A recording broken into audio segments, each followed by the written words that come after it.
রাজধানীর কাঁচা বাজারে কিছুটা স্বস্তি ফিরেছে। কেজিতে 10 থেকে 20 টাকা পর্যন্ত কমেছে প্রায় সব ধরনের সবজির দাম। অনেকদিন ধরেই চড়া থাকা বেগুন ও কাঁচামরিচের দামও এখন কমতির দিকে।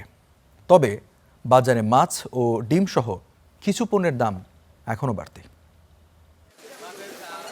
রাজধানীর বাজারে সবজির দাম কমতে শুরু করেছে। প্রায় সব ধরনের সবজির দাম কেজিতে কমেছে 10 থেকে 20 টাকা পর্যন্ত। পটল, ঢেঁড়স ও কাঁকরোলের মতো সবজি বিক্রি হচ্ছে 70 থেকে 80 টাকা কেজি দরে। সম্প্রতি 180 টাকায় বিক্রি হওয়া বেগুনের কেজি এখন 120 টাকা, আর 350 টাকা কেজি দরে কাঁচামরিচের দাম নেমে এসেছে 150 টাকায়। গত সপ্তাহ থেকে সবজির দাম অনেক কম, মনে করেন কেজিতে 10-20 টাকা কমছে। গত সপ্তাহ বৃষ্টি ছিল, বৃষ্টির কারণে বেশি ছিল। তবে মাছের বাজারে এখনো স্বস্তি ফেরেনি। তুলনামূলক কম দামের তেলাপিয়া, পাঙাশ ও কই মাছের কেজি বিক্রি হচ্ছে 240 থেকে 250 টাকা কেজি দরে। আকারভেদে রুই ও কাতল মাছের কেজি বিক্রি হচ্ছে 350 থেকে 450 টাকায়।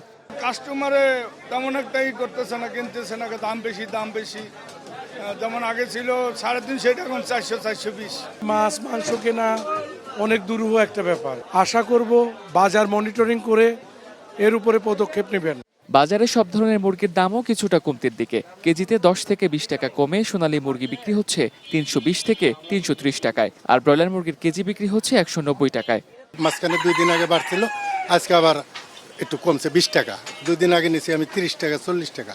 এখন যে দামটা আছে এটা খামারি অল্প লাভ করতেছে, দোকানদার অল্প লাভ করছে, কাস্টমারও খায় আরাম পাইতেছে। তবে ডিমের দামে এখনো কোনো পরিবর্তন নেই। প্রতি ডজন ডিম বিক্রি হচ্ছে 150 থেকে 160 টাকায়। Tamsid Ahmed, star news, Dhaka.